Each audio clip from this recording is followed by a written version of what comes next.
నేను స్త్రీ శక్తి ఇచ్చాను.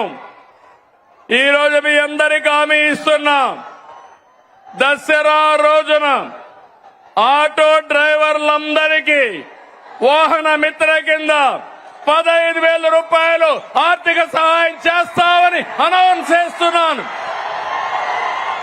హ్యాపీనా? సంతోషమా అని అడుగుతున్నా. ఎన్నికల్లో చెప్పాం, ఎన్ని కష్టాలున్నా చేస్తాం.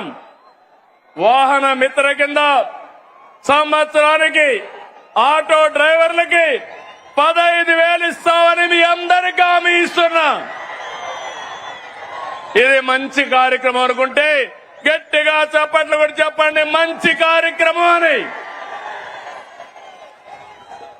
ఇది ప్రభుత్వానికి పేదవాళ్లపై నుండే ప్రేమని మరొక్కసారి మీ అందరికీ తెలియజేస్తున్నా.